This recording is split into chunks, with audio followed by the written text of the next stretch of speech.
This is going to be your guide to using Cramorant in Pokemon UNITE. So the way we do things around here is we start off with the battle items where full heal is the only viable option on Cramorant, and this is coming from the best Cramorant player in Pokemon UNITE.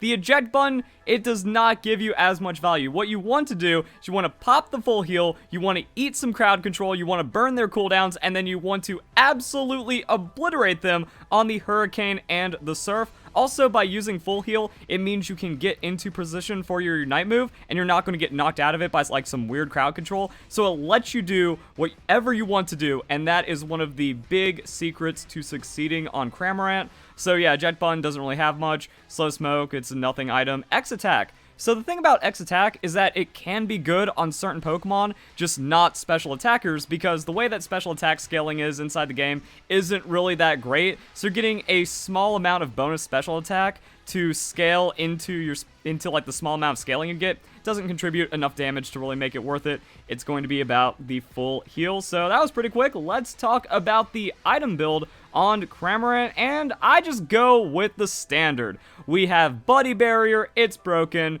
We got Focus Band, these two are like the must-pick items on most Pokemon. And then Choice Specs is just a broken item. 60 damage plus 40% of your special attack. Does have an 8-second cooldown, but who cares about that because it just contributes to a good amount of extra burst. Also very significant for the early game steals and secures, and that's what Cramorant wants.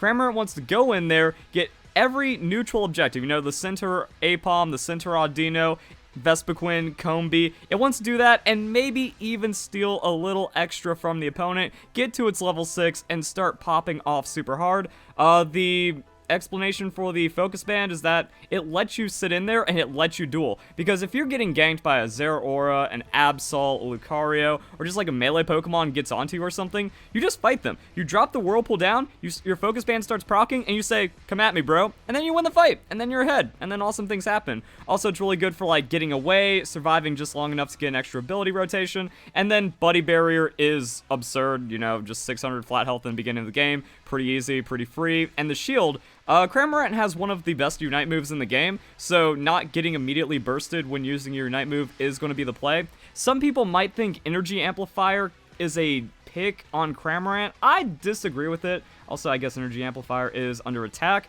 I disagree with it because it only gives you bonus damage for 4 seconds, and it's pretty much only going to be Unite move bonus damage, and while the Unite move bonus damage is wacky, you're just giving up too much on the Buddy Barrier for the Energy Amplifier, and I think you need the damage to scale throughout all stages of the game and just completely dominate lane for the Choice Specs, and then we talked about Focus Band. Weird thing is, Cramorant has been getting nerfs.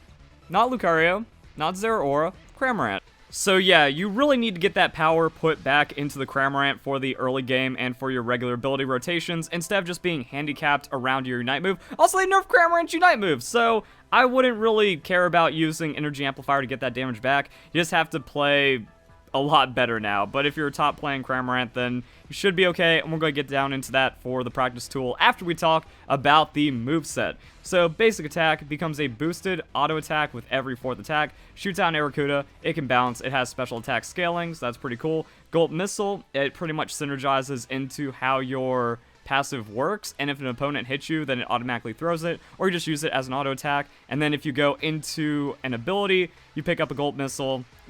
You gotta play Cramorant, but it's kind of alright. It's not one of the best abilities in the game. Just like, you get a little bit of DPS for doing things. Then we get into the actual moveset decisions, and Surf is the 100% pick at this time. Even with the Surf nerf into Dive buff, Dive is just too weird to have mass success inside the game. It's fun, but if you're taking the game seriously or you're playing ranked, you need to have the Surf. The pull that Surf has, the knock-up, the crowd control, the damage, it's just too good. It's too much burst. You can't compete with it. Also, a key about understanding Cramorant is that when you're first playing it, you're like, wow, Whirlpool does so much damage. It's such a busted move. I'm sad that I have to get rid of it for Surf. No, no, no. You'll realize you're becoming a good Cramorant player when you have the understanding that Surf is the better move, and you really want that level 6. If you're just like trying to put off the level 6 because of Whirlpool, or you're like letting a lane ally kind of take an extra camp or get their experience, nah, you want that experience lead. You want the Surf. Also, let's get back into into this so we can talk about your other move. And then we have the level 4 move, which is kind of weird to talk about because Feather Dance just doesn't really exist as an ability.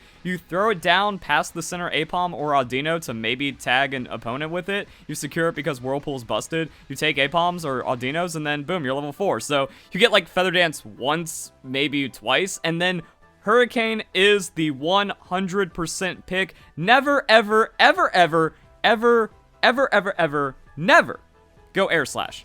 All it does is hinder your lane, and it's just worse. Like, people are like, oh, but man, you get that healing, and it has cooldown reduction, and it gives you a little bit of mobility, so you can kind of escape from attacks and stuff. It doesn't do, none of those things matter. It's not enough damage, it's not enough healing, and you actually escape better with Hurricane by putting Hurricane on top of yourself, leading the opponent into it. They get knocked up, and then you're actually gaining more distance against the opponent, while also doing more damage, because Hurricane is just the best option. Also, Hurricane in lane is the 100% need. If you go Air Slash, like, even if Air Slash was better in the mid game or team fights or actually mattered, again, it doesn't. Even if it was better, though, Hurricane is still the need, so you can get ahead in lane, and then you're ahead further with Hurricane Cramorant, so you're just overperforming compared to Air Slash no matter what. So it sets up for ganks that if you have like someone come in for the gank, use Hurricane, they get knocked up, your jungler gets a double kill. Also, Hurricane into the Surf Pool, it's ridiculous burst, it's ridiculous crowd control, they don't get to do anything for like 2 seconds, they're also getting jostled around, it's broken. Like, that is what Cramorant is about. That it's pretty straightforward. You know, you just really need to learn laning patterns and how to really just hard bully people. Perfect Whirlpool placement is needed on the Cramorant Whirlpool into Hurricane knockups. If you're missing abilities, you're just going to be useless. It's going to be awful. But if you have, like, excellent targeting and you just put enough time on the character to pretty much land everything and then hit multiple people with Surf, multiple people with Hurricane, hard combo them down, that is what makes Cramorant busted, as well as the Unite move. So with the Unite move, like I said earlier, I prefer the full heal because you can get into whatever position you want and then you just unload on the opponent, and if they're clumped up, it's even better. If you got teammates doing damage, it's even better. But I mean, Cramorant can like 1v2, 1v3, to where if you Hurricane Surf, like just scoop 2 targets and really clump them together, then go straight into your Unite move, even if they're like trying to run away from each other, they're still getting hit. And even if they're trying to leave the Gulp Missile, they're still getting hit. And then they get KO'd. And maybe like someone else gets tagged by a Gulp Missile, but by the time you get out of it, you got Surf Hurricane again, so then you just win. Now, if for some reason you choose to reject the best battle item and you go for eject button anyways, you can eject button while using Gatling Gulp Missile to reposition. So that's kind of cool, that's kind of cute, but it doesn't really do anything. It might get you 1 extra Aracuda, and it just got nerfed anyways, and it's not worth it. Eject button is not worth it on the Cramorant. The only other thing you have to be aware of is if they break line of sight, it's just an automatic auto-target ability. So if they just run into a bush and no allies have vision of the bush, or if you didn't get into the, like, you want to get into the bush that has the most value, then Unite move, so they can't use it to break line of sight. Also, it can be a pretty unfun time if, like, Snorlax just sets up a block on top of you, so you have to manage some cooldowns. Sometimes you just want to get in there with that Gatling Gulp Missile and just lay down the zoning, lay down the crazy damage. But if you use that the wrong time, a tank can just kind of sit on you and not really care about the damage too much, and if he doesn't have an ally nearby, you're not getting any bounce. So you can have the move negated pretty easily, but you just want to get in there in, like, the craziness and hecticness of a team fight, or just zone off squishy characters to where they don't even want to chance it, they don't even want to mess with that, and then you're going to get a lot of value out of it. The only other thing is that Slowbro can knock you out of your Unite move when it's already set up with the Slow Beam, so just kind of an easy target there, but Slowbro sucks, so even if it does Unite move you, you wait for that to wear off, and then you Surf Hurricane his backline, and then you win the game. So there's that. I think we're ready to just go into the practice tool. Alright, so you take Whirlpool, and then you want to set it up in front of the Apom. Now, Cramorant can go top lane or bot lane. I prefer him top, but it's still just a lot of damage and a lot of laning pressure. But you need to get good at placing Whirlpools in the correct spot that we can rush into lane as fast as possible, and you can beat the first spawns of Pokemon. Very easy to do on Cramorant, but if you're doing like auto-targeting, that could really mess you up, and that's why I just kind of have it to where it's like, look, I put that there, you hit the auto attack, they run into it, and then that pretty much kills the Apom. Before the nerf, that was actually a lot easier, but even then, it's still really reliable, and you're going to have a lane mate just like tagging in a little bit of damage, so you can take them really fast. Now, if you're laning with a Cramorant, save your ability on the first Apom, because it really helps us out, and then you use your ability on the second one, because at that point, we're just going to be hitting auto attacks, and we're waiting for the cooldown on our next Whirlpool, where again, placement is key. You need to make sure you're hitting both of the A-palm in the corner, so that way they start the leash and they go into it and they take an insane amount of damage. And ideally, you have your passive in there and then it bounces and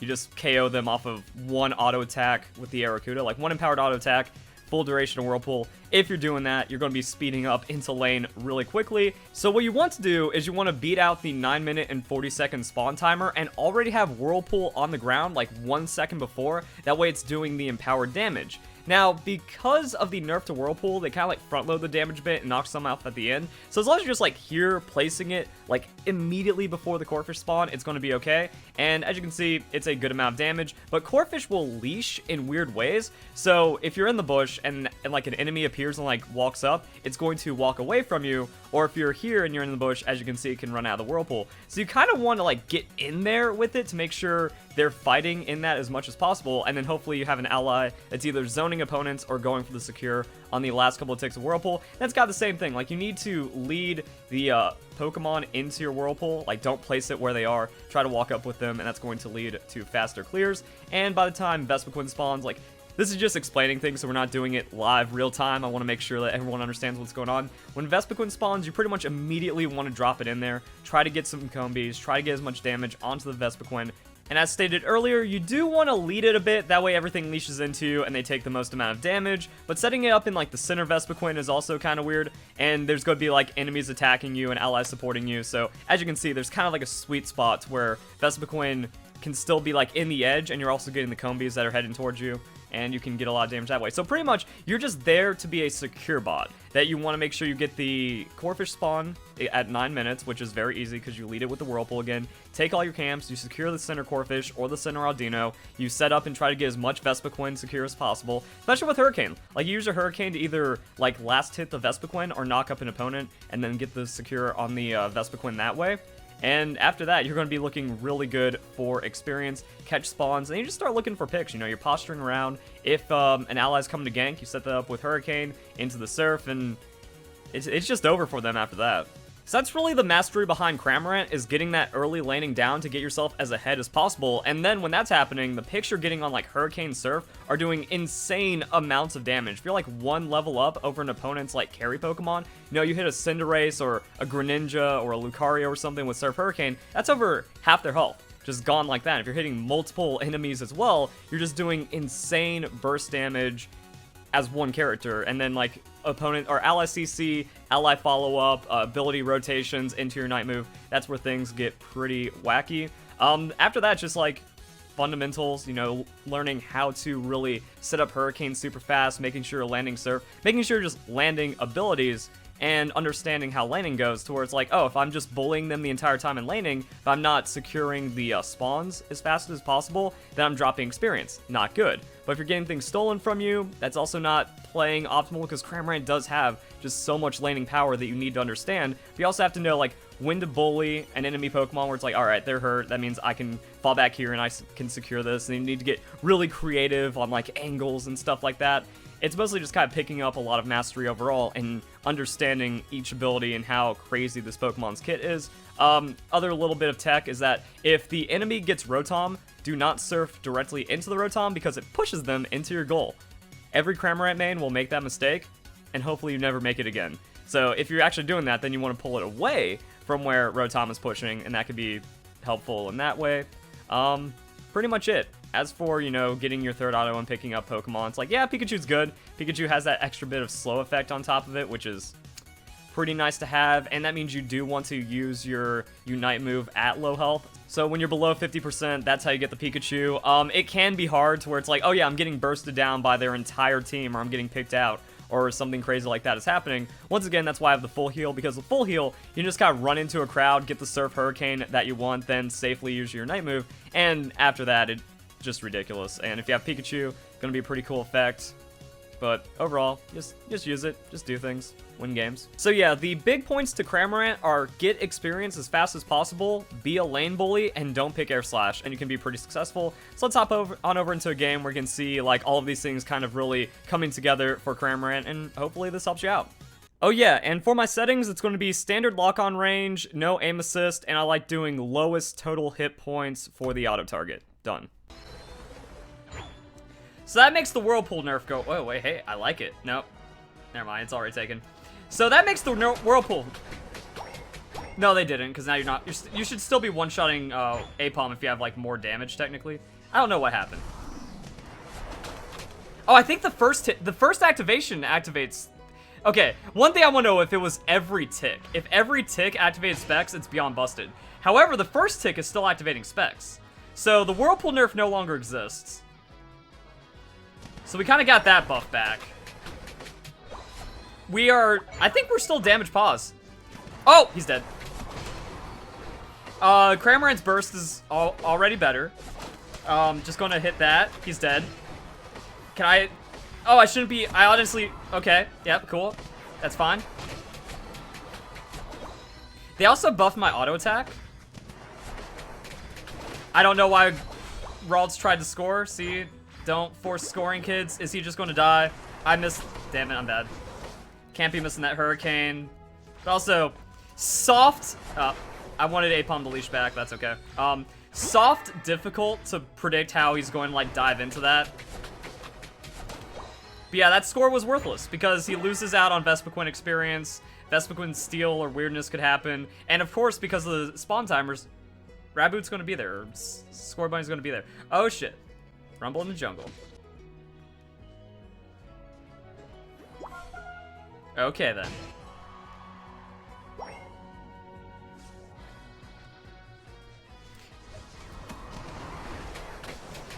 And that's unacceptable.